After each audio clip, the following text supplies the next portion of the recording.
Well, what do we have here? Another entry in Hollywood's long running series, Muscle Mass Means Mental Health Crisis. Today we're diving into Magazine Dreams, another one of those artsy fartsy festival darlings, where some troubled loner goes mental for 2 hours while critics cream themselves silly. You know the type where some poor bastard's descent into madness is supposed to tell us something profound about society? So what's this one about then? Well, right off the bat, we've got Jonathan Majors playing a character called, and I shit you not, Killian Maddox. Subtle as a sledgehammer to the face, that one. Might as well have called him Roy Ragington III or Murdery McMusclehead.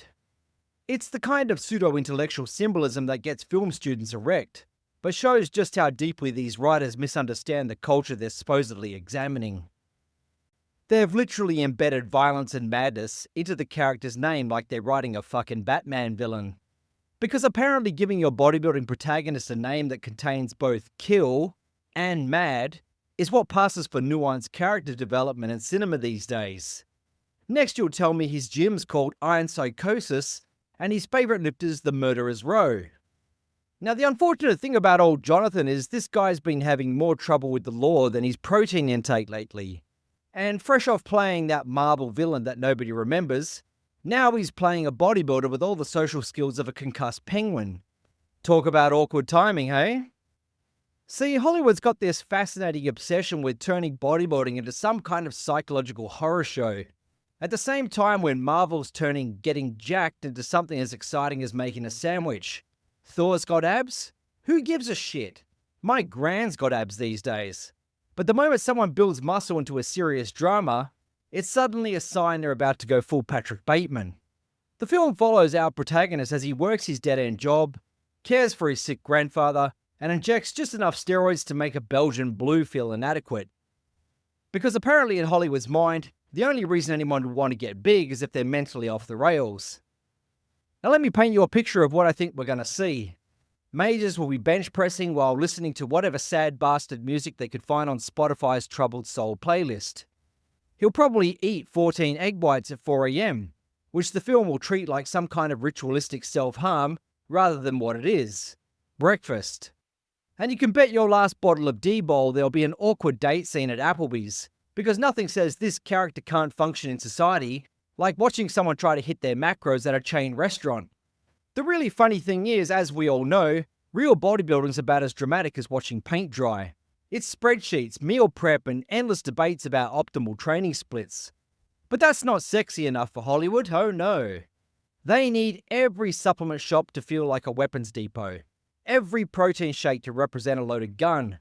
Because God forbid they show physical dedication as anything other than a precursor to violence. The whole thing's basically Taxi Driver meets Whiplash meets Joker. Because apparently we can't have a film about a mentally unstable loner without checking off every box from the disturbed protagonist bingo card. In 1976, Travis Bickle drove a taxi.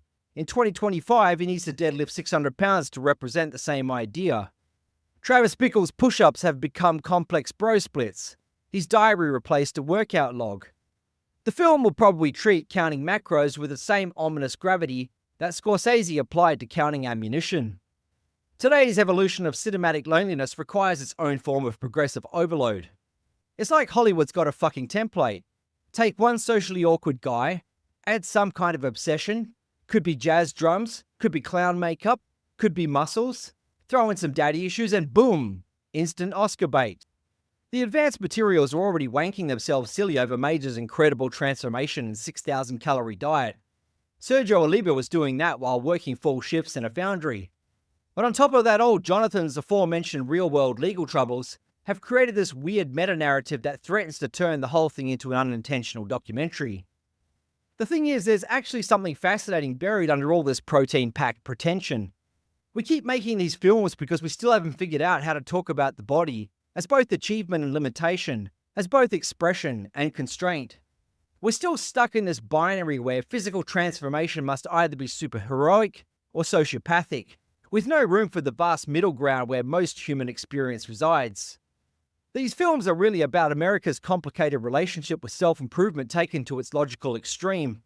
But instead of exploring that honestly, We're getting another story that treats every gym membership like it's a cry for help, every protein shake like it's a Molotov cocktail in waiting, and anyone who tracks their macros is one bad day away from going full American Psycho.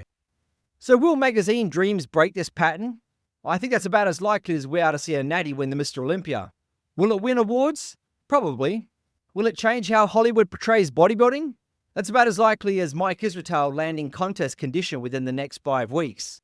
But hey, at least we'll always have Arnold's Pumping Iron. You know, that documentary that somehow managed to make bodybuilding look like actual bodybuilding? Imagine that. You know, I could be wrong. Maybe it's actually a romantic comedy where our boy keeps accidentally ripping his shirts during important business meetings. And on that bombshell, I'm off to confuse my local film critics by enjoying exercise minus the existential crisis. Thanks for watching.